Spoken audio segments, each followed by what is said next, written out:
पढ़ाई में, कौन सा सब्जेक्ट आपने चूज किया?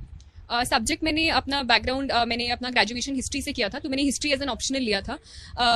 घंटों की बात है या फिर टाइम की बात है तो काफ़ी एक डिमांडिंग एग्जाम तो है, क्योंकि सिलेबस काफ़ी ज़्यादा है, 3 स्टेजेस होते हैं, हर किसी की अलग डिमांड होती है, तो टाइम तो काफ़ी लगता है, पर हर किसी का अपना अपना अलग रहता है। तो कभी मैंने ऐसे घंटे काउंट नहीं करने की कोशिश की, ये कोशिश करती थी कि जब पढ़ रही हूँ तो वो क्वालिटी टाइम हो, कि उसमें टाइम ना वेस्ट हो।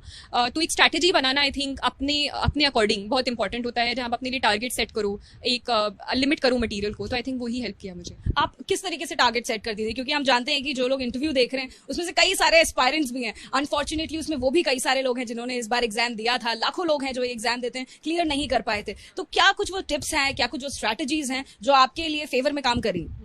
आई थिंक क्योंकि मटेरियल बहुत ज़्यादा अवेलेबल है इस समय मार्केट में यूपीएससी का, तो मटेरियल को चूज करना सबसे ज़्यादा इंपॉर्टेंट हो जाता है।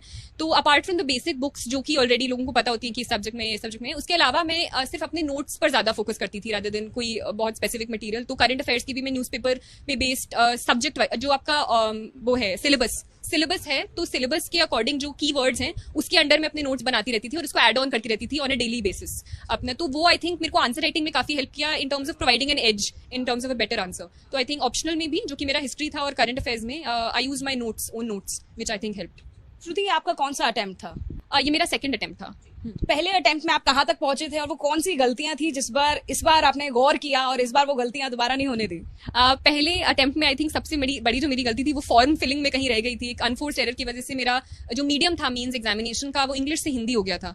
तो मुझे वो अराउंड 7 पेपर्स हिंदी में लिखने पड़े थे 3-3 घंटे के। तो वो एक मेजर इशू था, जिसकी वजह से मैं 1 मार्क्स से रह गई थी इंटरव्यू कॉल के लिए। केवल 1 नंबर से रह गए थे? थी, तो इसलिए मुझे लगा कि आई थिंक अगर मैं इंग्लिश में करूंगी इस बार और थोड़ा अच्छे से करूंगी तो उम्मीद है कि एक अच्छी रही।